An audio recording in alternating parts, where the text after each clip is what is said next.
السلام علیکم ورحمۃ اللہ وبرکاتہ۔ ہماری بہت سی بہنیں ایسی ہیں جو اب تک رشتے کی تلاش میں ہیں لیکن مناسب رشتہ نہیں مل پا رہا ہے۔ ہمارے بہت سے بھائی ایسے ہیں جو مناسب رشتے کی تلاش میں ہیں لیکن اس میں کامیاب نہیں ہو پا رہے ہیں۔ بہت سے لوگ ہمارے ایسے ہیں جن کی عمریں نکلی جا رہی ہیں رشتے کی تلاش میں، لیکن مناسب رشتہ ملنے میں کامیابی انہیں نہیں مل پا رہی ہے۔ بہت سے لوگ وظیفہ پوچھتے ہیں کہ رشتہ صحیح مل جائے، مناسب رشتہ مل جائے، اس کا وظیفہ کیا ہے؟ سب سے پہلی چیز یہ غور کرنے کی ضرورت ہے کہ جو بھی وظیفے ہوتے ہیں، دعائیں ہوتی ہیں، اذکار ہوتی ہیں، ان کو صرف زبان سے پڑھا نہیں جاتا بلکہ اس کو دل سے پڑھا جاتا ہے جب دل انسان کا حاضر ہو۔ اگر کوئی شخص کسی وظیفے کو رٹ لے گا اور اس کی تعداد کو پوری کر دے گا 100 مرتبہ، 200 مرتبہ، 300 مرتبہ، اس میں وہ روحانیت حاصل نہیں ہوتی جو اللہ رب العزت کے یہاں مطلوب ہے، چاہی جاتی ہے۔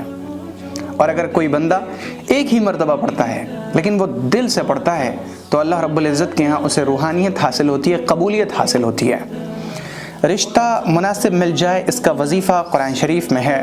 حضرت موسیٰ علیہ السلام جب مدین گئے اور مدین جانے کے بعد وہاں وہ ایک کنویں کے پاس کھڑے ہوئے جہاں لوگ پانی بھر رہے تھے، انہوں نے دیکھا کہ 2 لڑکیاں الگ میں کنارے میں کھڑی ہیں اور وہ شرم کی وجہ سے پانی بھرنے کے لیے نہیں جا رہی ہیں، تو انہوں نے جا کر ان دونوں لڑکیوں کے لیے پانی بھر دیا۔ وہ دونوں چلی گئیں اور وہ دونوں حضرت شعیب علیہ السلام کی بیٹیاں تھیں۔ اس کے بعد حضرت موسیٰ علیہ السلام نے دعا فرمائی، رب انی لما انزلت الی من خیر فقیر، اے اللہ آپ جو کچھ بھی خیر نازل فرمائیں میں تو اس کا محتاج ہوں۔ جب انہوں نے یہ دعا کی رب انی لما انزلت الی من خیر فقیر فجاءته احداہما تمشی علی استحیاء، تبھی ان کے پاس ان دونوں لڑکیوں میں سے ایک آئی شرماتے ہوئے چل کر۔ جی ہاں، جب بھی قرآن شریف میں فا کا لفظ آئے، فجاءته فا، تو اس کا مطلب ہے فوراً آئی، بغیر کسی تاخیر کے آئی، فوراً ان کے پاس آئی اور حضرت موسیٰ علیہ السلام کو بلا کر لے گئی۔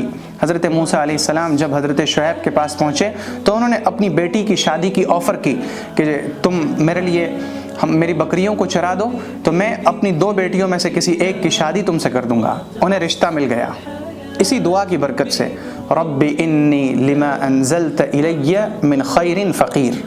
آپ بھی اس دعا کا اہتمام کیجئے۔ آپ چاہیں تو دن کے کسی حصے میں یا آپ چاہیں تو سب سے بہتر طریقہ یہ ہے کہ رات کے آخری تہائی حصے میں جانماز کو بچھائیے۔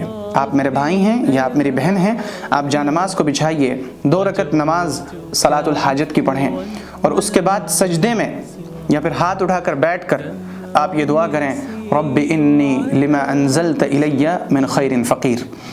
اگر آپ میں سے کوئی اس دعا کا اہتمام کر لے اور رات کے آخری تہائی حصے میں اہتمام کر لے تو اس کے ساتھ بھی وہی ہوگا جو حضرت موسیٰ علیہ السلام کے ساتھ ہوا، فجاءته، فوراً آئی، یعنی بغیر کسی تاخیر کے آپ کو بھی رشتہ مل جائے گا۔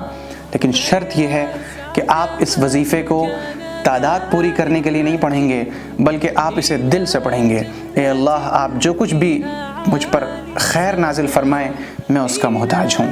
اللہ کی امان میں رہیں۔ السلام علیکم ورحمۃ اللہ وبرکاتہ۔